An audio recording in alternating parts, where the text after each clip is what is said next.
नमस्ते। चलो आज हिंदी ग्रामर को एक मजेदार पहेली से समझते हैं। स्क्रीन पर देखिए, 2 वाक्य लिखे हैं। पहला है तुम घर जाओ, बिल्कुल सीधा साधा सिंपल सा वाक्य। और दूसरा है तुम घर जाओ तो। अब यहाँ सिर्फ एक छोटा सा शब्द तो जुड़ गया है। जरा सोचिए, क्या इस एक शब्द से वाक्य की फीलिंग में कोई फर्क आया? यही तो आज का सवाल है। आखिर इस नन्हे से शब्द ने पूरे वाक्य का मूड कैसे बदल दिया? ऐसा क्या जादू है इसमें? चलिए आज इसी जादू के राज को खोलते हैं। और इस जादुई शब्द को व्याकरण में एक नाम दिया गया है, निपात। जी हाँ, ये वो शब्द हैं जो हमारी बातों में जोर, एक वजन डाल देते हैं। आज हम इन्हीं एम्फेसिस वर्ड्स यानी जोर देने वाले शब्दों को अच्छे से समझेंगे। तो चलिए सबसे पहले ये जानते हैं कि आखिर ये निपात होते क्या हैं और ये काम कैसे करते हैं। आइए इनका इंट्रोडक्शन लेते हैं। देखो, बहुत ही आसान भाषा में निपात वो छोटे छोटे शब्द हैं जो किसी वाक्य में किसी खास बात पर एक्स्ट्रा जोर डालने के लिए इस्तेमाल होते हैं। ये वाक्य का मतलब नहीं बदलते, बस उसे और पावरफुल बना देते हैं। हम इन्हें जोर देने वाले शब्द भी कह सकते हैं। इसको ऐसे समझो जैसे खाने में नमक या मसाला होता है ना? वो खाने का स्वाद बढ़ा देता है। बस निपात भी वाक्यों के लिए वही मसाले हैं।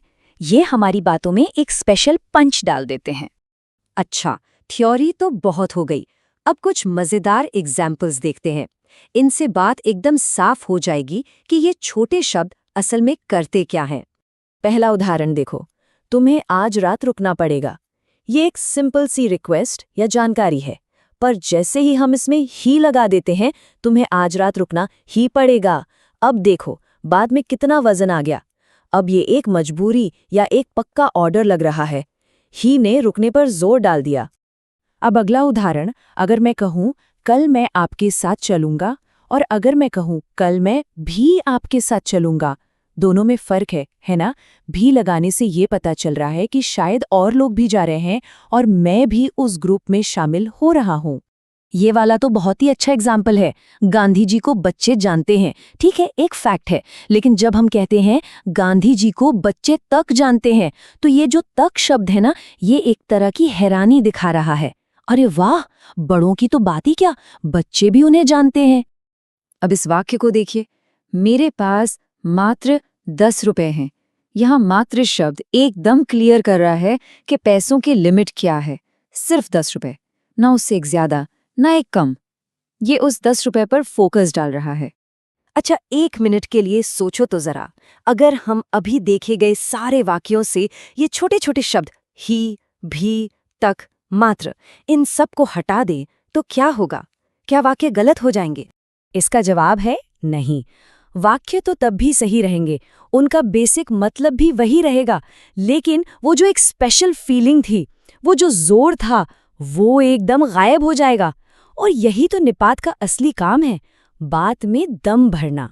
तो अब ये तो साफ हो गया कि निपात जोर डालने का काम करते हैं, पर क्या ये सिर्फ यही करते हैं? चलो देखते हैं कि निपात के और क्या क्या मुख्य काम होते हैं। देखो, वैसे तो निपात की 9 किस्में होती हैं, पर अगर हम इनके ये 4 मेन काम याद रख ले तो सब आसान हो जाएगा। पहला और सबसे कॉमन काम है बल देना, जैसे ही, भी, तो।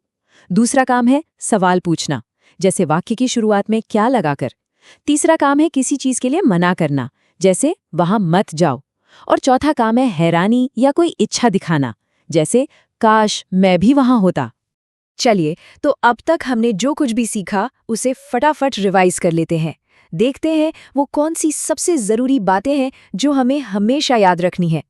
तो याद रखने वाली बातें ये हैं, पहली, निपात वाक्यों में जोर या बल डालते हैं।